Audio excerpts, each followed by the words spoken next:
Welcome back to my channel. This is your girl Mashola Gist TV, and I'm greeting you according to the time where you are.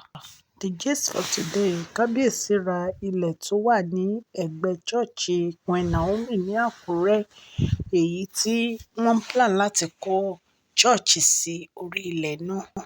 Ṣọ́ọ̀ṣì fún Queen Naomi. He said he's going to build a church for her. So wọ́n nígbà tí Queen Naomi dẹ̀ gbọ́rọ̀ yìí, ẹ̀yin èèyàn, ẹ jẹ́ ká wo nǹkan tó wà nínú gist yìí. If today is your first time on my channel, can you please go straight to the notification bell and press it so that whenever I post any gist, you can get it. To my old subscribers, I say thank you. God Almighty will bless you. Òkè lọ́wọ́ yín á máa lọ, ọlá yín ò ní lọ ìsàlẹ̀ láéláé.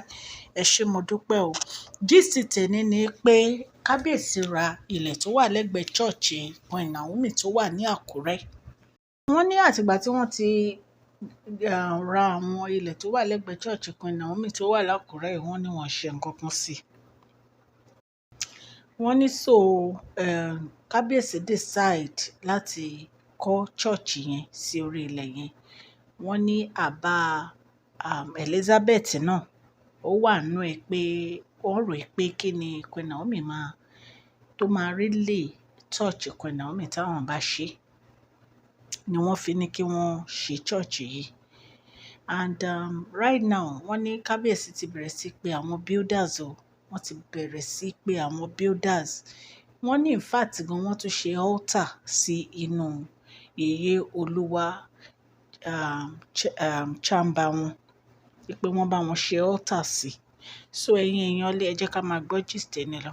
So wọ́n ní pé ìgbà tí Dr. Lizzie tó béèrè lọ́wọ́ Kábíyèsí pé kí ni greatest desire Queen Naomi, wọ́n ní Kábíyèsí ní pé church ni wọ́n rí ní sọ pé àwọn fẹ́ big church, àwọn fẹ́ big church. So wọ́n ní Dr. Lizzie ti promise Kábíyèsí pé òun máa support Kábíyèsí pé kán jẹ́ káwọn kọ́ church sí orí ilẹ̀ wọn yẹn. Then tó bá dẹ̀ yá, wọ́n máa ra ilẹ̀ míì lÉkòó láti build church sí fún èèyàn lé. Ẹ rí pé èyí lágbára. So wọ́n ní bí Dr. Elizabeth ṣe support Kábíyèsí nìyẹn o. Wọ́n ní Kábíyèsí dẹ̀ ní àwọn náà wọ́n really appreciate Dr. Elizabeth pé Kábíyèsí ń support Dr. Elizabeth o, nítorí pé wọ́n ò ṣe ibi sí Queen Naomi. Wọn ò dẹ̀ ro ibi sí Queen Naomi pé kí gbogbo ẹ̀ dáa ni Dr. Elizabeth wà after. Wọ́n ní wọ́n ti lọ pe àwọn tractor o, àwọn builders o, wọ́n náà ti ń kó wọn lọ sórí ilẹ̀ yẹn o. Kábíyèsí ẹ tún gbé mi yọ. Ọlọ́run, mo ti like Kábíyèsí jù. Ẹ̀yin èèyàn, Kábíyèsí tún gbé mi yọ. Ó lágbára o. Kábíyèsí ẹ kú iṣẹ́ takuntakun o. Wọ́n ní plan church yẹn, wọ́n náà gbé sínú yàrá inú chalet yèyé Olúwa ni wọ́n gbé sí. Ẹ̀dẹ̀ mọ̀ pé tán bá ya plan ó máa ń tóbi dáadáa. Wọ́n náà fi kọ́ síbẹ̀ ni. Ọlọ́run, Kábíyèsí ẹ tún ṣe èyí ó tún dá o. Wọ́n ní Kábíyèsí wọ́n náà ti gbá àwọn builders o, wọ́n ti kó tractors o, wọ́n ti ń kó cement o, wọ́n ti ń ṣe gbogbo ẹ̀ o. Wọ́n ní ìgbà tí Queen Naomi gbọ́, Queen Naomi ní àwọn ò fẹ́ kí wọ́n kọ́ church fáwọn pé torí ìsìn ní Kábíyèsí á ní káwọn padà wá sí palace. Wọ́n ní Kábíyèsí dẹ̀ ní kò sí nǹkan tó jọ bẹ́ẹ̀ pé àwọn kàn fẹ́ kọ́ church fún wọn ni. So bóyá àmọ́ ibi tí ọ̀rọ̀ yìí máa já sí o, ẹ̀yin èèyàn lé, ẹ jẹ́ ká máa gbọ́ gist tèmi lọ.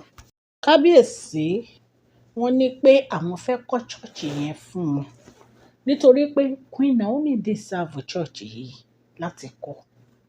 Ẹ mọ bí Queen Naomi ṣe nífẹ̀ẹ́ Ọlọ́run. She love God, she worship God.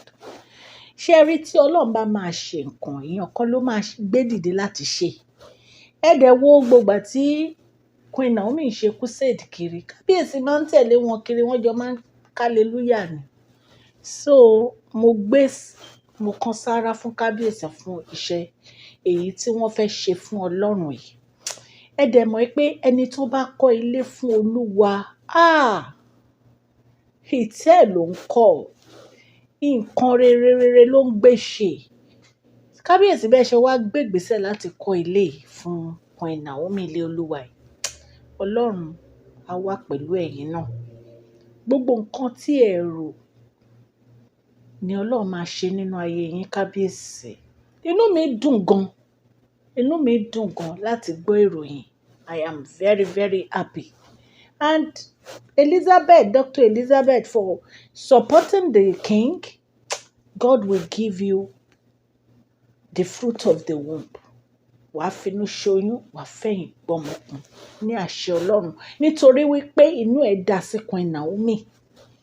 Ẹni tí inú ẹ̀ bá dá sí Queen Naomi, àwa máa ṣàdúrà fún.